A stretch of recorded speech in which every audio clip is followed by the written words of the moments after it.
함께 나눌 하나님 말씀 시편 53편 1절부터 6절까지 말씀입니다. 시편 53편 1절부터 6절까지 말씀 찾으셔서 우리 한 절씩 교독하겠습니다. 제 성경은 구약 성경 840쪽에 있습니다. 시편 53편 1절부터 6절까지 말씀 우리 한 절씩 교독하겠습니다. 제가 먼저 읽습니다. 어리석은 자는 그의 마음에 이르기를 하나님이 없다 하도다. 그들은 부패하며 가증한 악을 행하며 선을 행하는 자가 없도다. 하나님이 하늘에서 인생을 굽어 살피사 지각이 있는 자와 하나님을 찾는 자가 있는가 보려 하신즉 각기 물러가 함께 더러운 자가 되고 선을 행하는 자 없으니 한 사람도 없도다. 죄악을 행하는 자들은 무지하냐. 그들이 떡 먹듯이 내 백성을 먹으면서 하나님을 부르지 아니하는도다. 그들이 두려움이 없는 곳에서 크게 두려워하였으니 너를 대항하여 진친 그들의 뼈를 하나님이 흩으심이라. 하나님이 그들을 버리셨으므로 네가 그들에게 수치를 당하게 하였도다. 시온에서 이스라엘을 구원하여 줄 자 누구인가. 하나님이 자기 백성의 포로된 것을 돌이키실 때에 야곱이 즐거워하며 이스라엘이 기뻐하리로다. 아멘. 여러분은 여러분 자신이 지혜롭다고 생각하십니까? 아니면 어리석다고 생각하십니까? 대답을 이제 하셨죠? 사람들 대부분은요 자기가 똑똑한 줄 알고 살아갑니다. 말로는 저는 그렇지 않다고, 정말 어리석고 미련하고 왜 이러는지 모르겠다고 이렇게 말하는지 몰라도 결국 그 사람이 말하고 행동하고 결정하는 것들 한번 좀 살펴보세요. 그러면 결국은 자신이 옳다고 믿는 것, 옳다고 바르다고 맞다고 생각하는 대로 결정을 내리고 그렇게 살아갑니다. 무슨 말씀이냐면 자기가 어떤 일에 대해서 지혜롭다고 또 옳다고 믿기 때문에 결국은 그런 자신만의 그런 사고와 그런 결정을 내리게 되는 거죠. 자신이 지혜로운 줄로 믿고 있기에 그 결단을, 사고와 결정을 따라간다는 겁니다.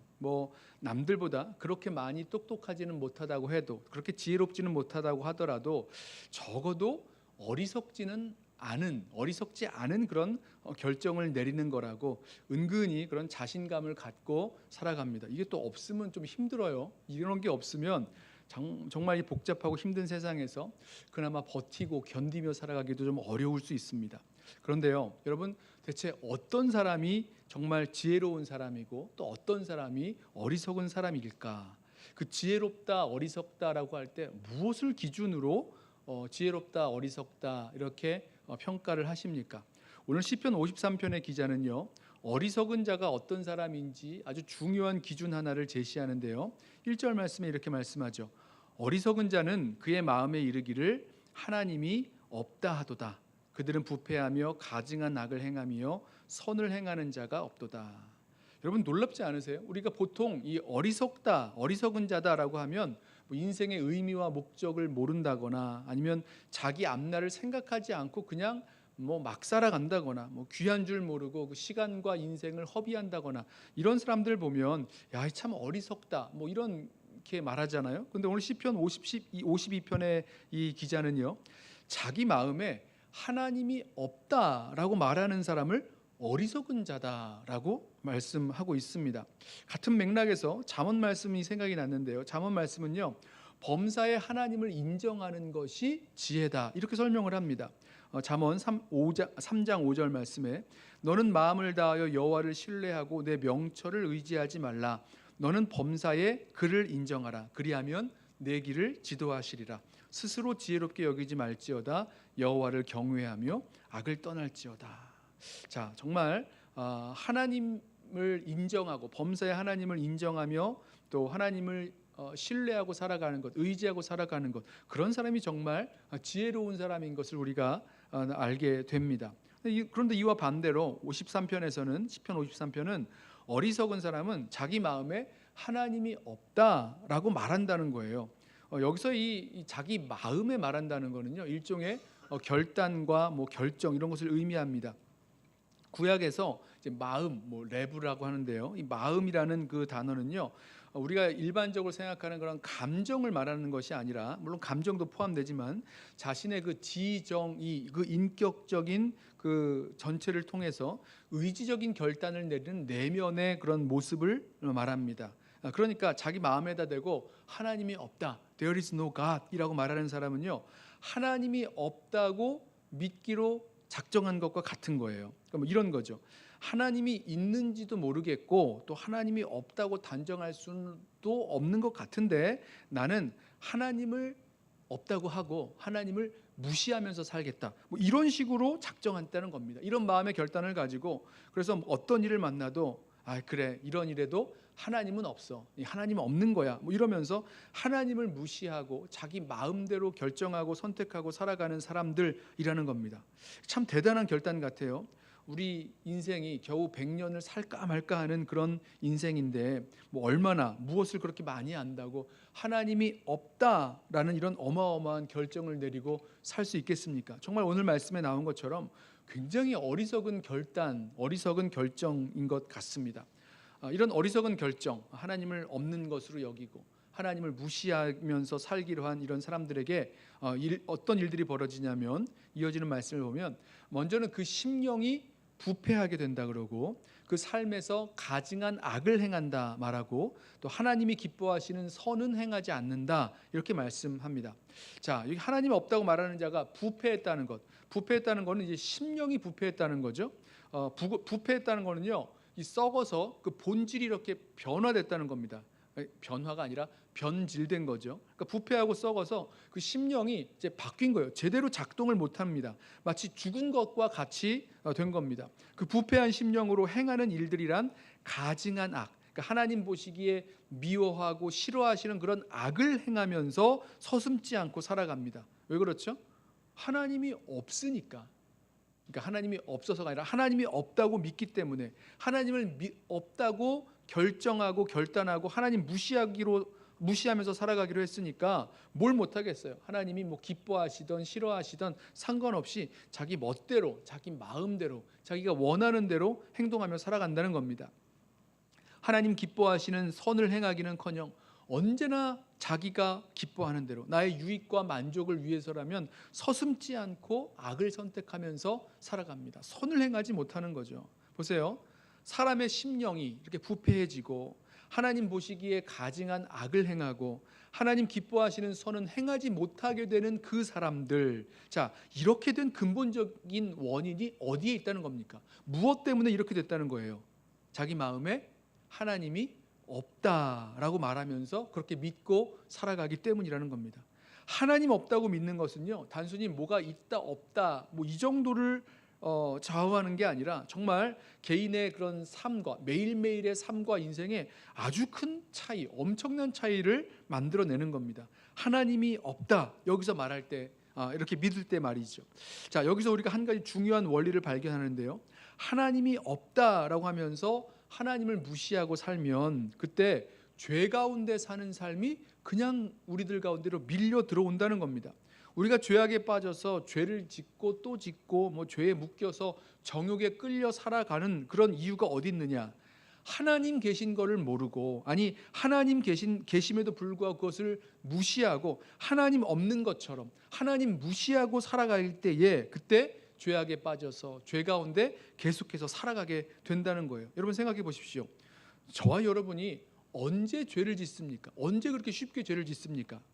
하나님이 눈에 보이지 않으니까 하나님이 안 계시다, 하나님 보시지 않는다, 내가 뭐 혼자 아무도 모른다 이렇게 생각하니까 자기가 원하는 대로 죄를 마음껏 짓고 살아가는 거예요. 하나님이 지금 우리 옆에 계시고 두 눈을 시퍼렇게 뜨고 살아계신 분이라면, 정말 살아계셔서 우리와 함께 하시는 분이 분명하다면, 여러분 어떻게 하나님 앞에서 죄를 짓고 살아갈 수 있겠습니까?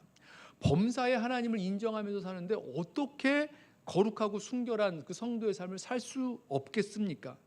요즘 욥기 묵상을 하고 있는데요, 그 얼마 전에 욥기서를 읽으면서 며칠 전에 욥의 친구들이 욥을 막 정죄하잖아요. 정죄하면서 네가 지금 죄 때문에 이러한 벌을 받는 거니까 빨리 하나님 앞에 이 회개해라 이런 조언을 거듭거듭 말하죠. 뭐 얼마나 똑같은 말을 반복하는지 모르겠습니다. 그런데 욥이요 끝까지 뭐 벌써 그 욥의 세 친구들이 같은 말을 몇 번씩 했는데도 한 3번 4번 반복하는 것 같아요. 욥은 끝까지 당당하게 자신은 무죄하다 결백하다라고 주장하면서 자신이 죄악을 떠나서 살 수 있었던 그 방법 하나를 드러냈는데, 욥이 뭐라고 말하냐면 욥기 31장 4절에 그가, 하나님이시죠, 그가 내 길을 살피지 아니하시느냐, 내 걸음을 다 세지 아니하시느냐, 이렇게 묻습니다. 무슨 말이죠? 욥은요 하나님이 나를 살펴보고 계시기 때문에 나는 죄를 지을 수가 없었어, 이렇게 고백하는 거예요. 욥에게 하나님은 살아계신 하나님이시고 욥을 지켜보는 하나님이셨기에 늘 하나님의 시선을 의식하고 행여 나의 행동이나 말이나 생각이나 그 어떤 마음가짐이라도 하나님 앞에 뭔가 잘못된 게 없을까, 불경한 게 없을까 이러면서 살았다는 겁니다. 그러니 하나님 시선을 의식하고 하나님 앞에서 살아가는 이 욥에게 있어서 악에서 떠나서 하나님 경외하면서 온전한 삶을 살아갈 수 있게 된다는 거죠. 만약에 욥이 살아계신 하나님의 그 시선을 잃어버렸다면 욥도요 그 순간 자신의 그 죄의 유혹에 아니면 어떤 악의 그런 기쁨에 넘어갔을지도 모르겠습니다. 요셉도 마찬가지죠. 요셉도 늘 하나님을 의식하고 하나님을 인식하고 살았기 때문에 죄의 유혹을 이기고 또 죄를 못 져요. 요셉이 종으로 팔려서 그 애굽에서 종살이 할 때에 그 주인의 아내가 요셉을 몰래 유혹해서 함께 동침하자라 그러죠. 그때마다 요셉이 안 된다고 거절합니다. 막 심지어 막 그 보디발의 아내가, 그 주인의 아내가 요셉의 옷을 잡아 끌으면서 아무도 없다, 나와 함께 동침하자 막 유혹을 하는데, 그때 요셉이 자기의 옷을 막 던져두고 도망을 가버립니다. 그러면서 이 성경은 이 요셉이 그 유혹을, 죄의 유혹을 이길 수 있었던 이유를 말하는데요. 뭐라고 말합니까? 하나님 앞에 있기 때문에 죄를 지을 수 없었다는 겁니다. 창세기 39장 9절에 그런즉 내가 어찌 이 악을 행하여 하나님께 죄를 지으리까? 어떻게 하나님께 죄를 짓겠냐는 겁니다. 만약 요셉이 다른 그 종들처럼 하나님이 없는 줄로 알고 살았다면 보디발의 아내가 동침하자고 유혹했을 때 그걸 거절할 이유가 없죠. 뭐 아무도 없는 데다가 또 이 주인의 아내가 그렇게 이야기하는 거니까 아무도 모르게 죄를 져도 괜찮다고 생각하고 그 죄를 지었을 것입니다. 하지만 요셉은 하나님이 계신 것을 알았기에 그 죄를 지을 수가 없었다는 거죠. 저와 여러분에게도 마찬가지입니다. 나에게 정말 하나님이 살아계시다면요 그 죄를 지을 수 없다는 겁니다. 하나님이 정말 살아계시고 우리를 보시고 또 우리와 함께 하신다는 것을 인정하고 산다면 죄의 유혹을 이기고 살게 될 것이고요, 반대로 하나님을 없는 것으로 인정하고 산다면, 하나님을 무시하고 또 하나님을 없다라고 이야기하면서 살면 결국은 그것이 우리를 죄에 빠져 살게 만든다라는 것입니다. 자, 이렇게 어리석은 자들이 하나님이 없다라고 말했는데 왜 하나님이 없다고 말했을까? 그 이유가 이제 2절과 3절에 나옵니다. 2절 보실까요? 하나님이 하늘에서 인생을 굽어 살피사 지각이 있는 자와 하나님을 찾는 자가 있는가 보려 하신즉 각기 물러가 함께 더러운 자가 되고 선을 행하는 자 없으니 한 사람도 없도다. 뭐 좀 로마서 말씀에서 이런 말씀 들으신 적 있죠? 기록된 바 의인은 없나니 하나도 없으며 깨닫는 자도 없고 하나님을 찾는 자도 없고 다 치우쳐 함께 무익하게 되고 선을 행하는 자는 없나니 하나도 없도다. 이 시편 53편 또 14편에도 이 말씀, 같은 말씀이 나오는데요, 이 말씀을 지금 바울이 인용하고 있는 겁니다. 자, 여기서 보면 하나님이 없다라고 이 사람들이 말할 수 있었던 그 이유가요, 하나님을 알 만한 그런 감각, 지각이 없기 때문이라고 설명하는 겁니다. 하나님을 아는 지각, 뭐 영어 성경에는 understanding이라고 하는데 되어 있는데, 자, 이 지각이 있으면 하나님을 찾고 하나님을 바라면서 살아갈 텐데 그런 감각이 없다는 거예요. 여러분 이해되세요? 우리 눈에 시각이라는 것이 있기 때문에 볼 수 있는 거죠. 청각이 있기 때문에 귀가 들을 수 있는 거고, 뭐 입에는 그 미각이 있기 때문에 맛을 볼 수 있는 거고, 뭐 이런 감각이 있는 거예요. 근데 하나님을 알 수 있는 그 영적인 감각이 죽어 있으니까 하나님을 알지도 못하고 하나님을 찾지도 못하는 겁니다. 우리가 태어나면서 갖고 있는 그런 육체의 감각으로는요 하나님을 알지 못하죠. 뭐 태어날 때부터 누가 하나님을 알고 태어납니까? 아무것도 모르고 하나님 모르고 태어나잖아요. 우리가 갖고 있는 이런 감각, 지각은요 하나님을 아는 지각이 아니라 오히려 하나님을 모르고 죄에 끌리고 또 죄를 행하게 만드는 그런 지각이 우리들 가운데 있는 것뿐입니다. 하나님을 아는 지각이 없으니 하나님 찾지 못하죠. 하나님 기뻐하시는 그런 선을 행하지 않습니다. 오히려 내가 원하는 대로만 살려는 그런 감각이 있다는 거죠. 고집스럽게 다른 길로 벗어나서 빗나가서 죄 가운데 더러운 자가 되고 선을 행하는 자가 하나도 없다라고 말합니다. 예레미야 선지자를 통해서도 같은 말씀을 하셨어요. 예레미야 4장 22절에 내 백성은 나를 알지 못하는 어리석은 자요 지각이 없는 미련한 자식이라 악을 행하기에는 지각이 있으나 선을 행하기에는 무지하도다. 하나님을 알지 못하는 어리석은 자, 지각이 없는 미련한 자식이 되어서 악을 행하는 그런 감각만 남아있는 그런 하나님 백성의 슬픈 현실을 말씀하고 있습니다. 그러면서 이런 질문을 합니다. 4절에 죄악을 행하는 자들은 무지하냐 그들이 떡 먹듯이 내 백성을 먹으면서 하나님을 부르지 아니하는도다. 그러니까 마음에 하나님이 없다고 하고 다 치우쳐서 죄 가운데 행하면서 자기 자신을 더럽힌 그런 자, 더러운 자가 된 자는요 얼마나 무지한지 모른다 이렇게 얘기합니다. 4절에 이 죄를 행하는 자가 뭐에 대해서 무지한지는 말씀이 나오지 않습니다만은 이들은요 자신이 그 죄악을 행하고 있다는 거 이런 거 무지하는 거예요. 내가 감각 없는 자가 되어서 하나님을 알지 못한 채 내가 정말 부패했고 가증한 악을 행하고 아무런 선도 행하지 못하면서 살아간다. 이런 자신의 그 현상에 대해서 무지한 겁니다.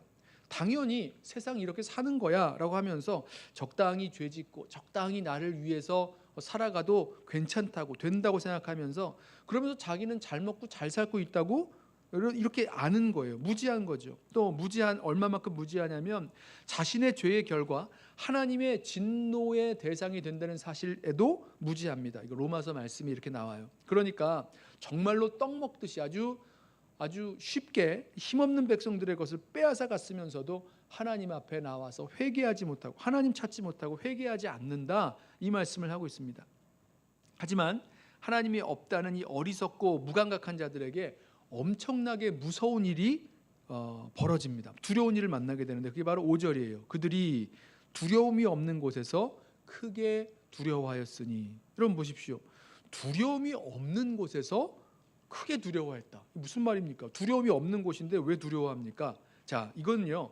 이 두려운 일을 만난 그 장소가 정말로 예상치 못한 곳, 예상치 못한 시간이었다는 겁니다. 너무너무 안전하고 너무너무 평안하고 너무너무 모든 게 다 준비가 되었고 이렇게 하면 모든 게 뭐 승리할 거라고 아무 문제가 없을 거라고 믿고 있었던 그 자리에서 그래서 거리낌 없이 악을 행하려던 그 자리에서 그 순간에 예상치도 못하는 두려운 일을 만나게 됐다는 거예요. 그러니까 두려움이 없는 곳에서 크게 두려워하게 됐다 이렇게 말씀하고 있는 거죠. 자, 하나님이 없다고 하는 어리석은 자들 또 그 떡 먹듯이 그렇게 죄악을 행하는 그 자들에게 대체 무슨 일이 일어났는가? 이어서 말씀하죠. 5절입니다. 너를 대항하여 진친 그들의 뼈를 하나님이 흩으심이라. 하나님이 그들을 버리셨으므로 내가 그들에게 수치를 당하게 하였도다. 하나님께서 하나님이 없다고 말하는 이 어리석은 자들의 그 죄악에 하나님이 개입을 하시죠. 하나님이 치셔서 그 뼈를 흩으시고 그들을 내버리십니다. 하나님의 갑작스러운 개입으로 예상치 못한 그런 심판 같은 걸 당하게 된다는 거죠. 마치 아수르 군대 18만 5천이 하룻밤 사이에 송장이 되어버렸던 것과 같은 일들이 벌어지는 겁니다. 자, 여기서 하나님이 그들의 뼈를 흩으신다 이 말은요, 그들이 죽어서 제대로 이렇게 매장되지 못하고 뭐 짐승의 먹이가 된다거나 아니면 새의 먹이가 된다거나 뭐 이렇게 된다는 걸 말해요. 그냥 길거리에서 죽어서 흩어진다는 거죠. 당시 사람들에게는 가장 수치스러운 죽음이 이런 죽음이었다고 합니다. 자, 이렇게 하나님이 없다는 어리석은 자들을 두렵게 만드는 그런 일들을 하나님께서 하셨어요. 그 하나님이 대체 어떤 하나님인가? 그 6절에 이렇게 말씀하죠. 시온에서 이스라엘을 구원하여 줄 자 누구인가? 하나님이 자기 백성의 포로된 것을 돌이키실 때에 야곱이 즐거워하며 이스라엘이 기뻐하리로다.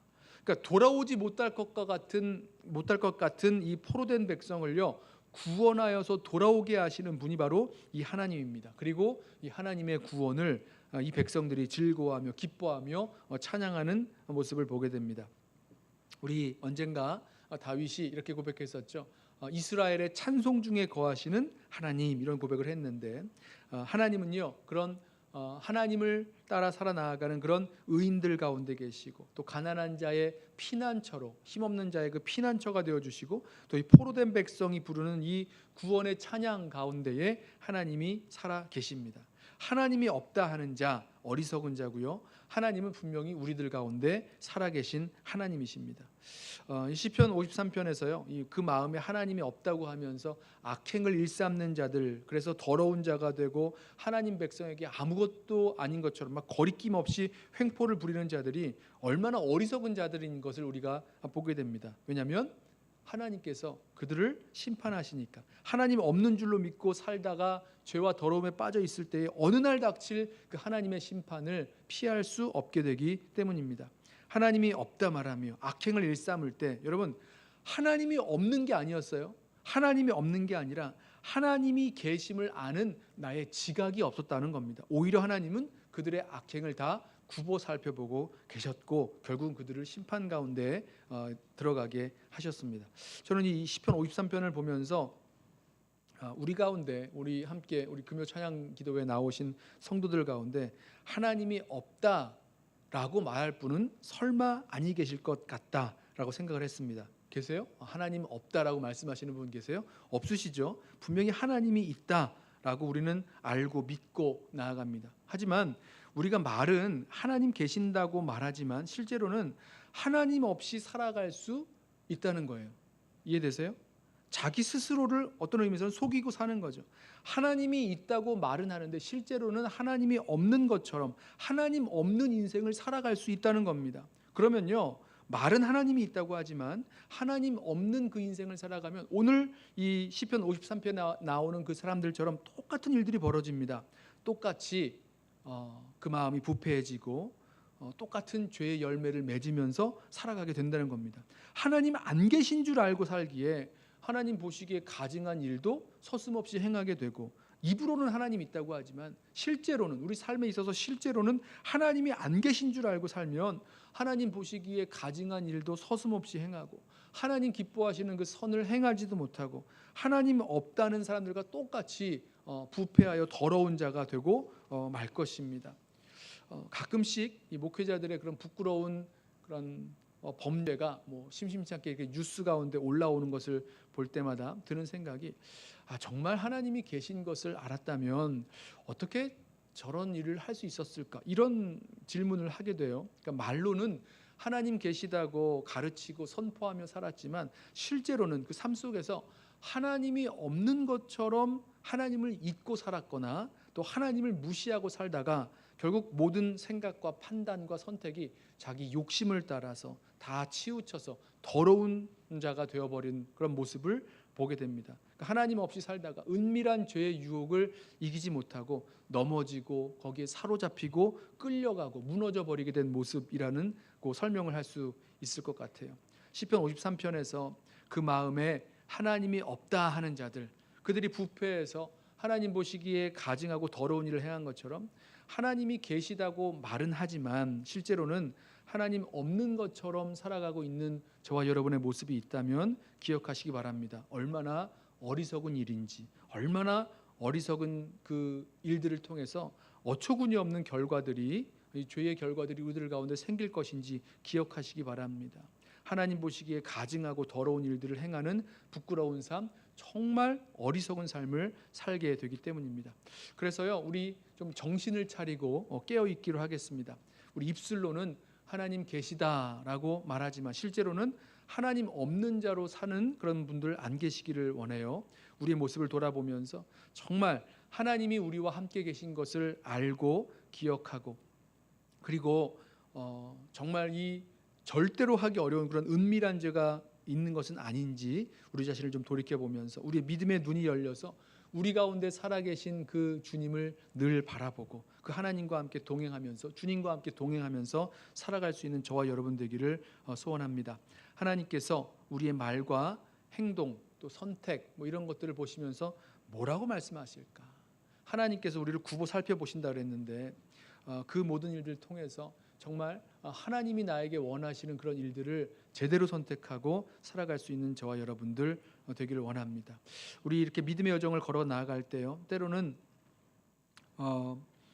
의롭게 살아가는 자들의 그런 삶, 하나님을 따라 살아가는 그 삶이 고달플 수 있고요, 오히려 하나님이 없다고 날뛰는 사람들이 승승장구하며 살아갈 수 있는데요, 어느 순간 하나님을 알고 하나님 찾는 자들을 주님께서 구원해 주실 것이고 하나님이 없다는 자들을 하나님께서 심판하실 그 날이 오게 될 것입니다. 우리 끝까지 살아계신 하나님을 바라보면서 또 인정하고 순종하는 그런 믿음 잃지 않고 살아가는 저와 여러분 되기를 축원합니다.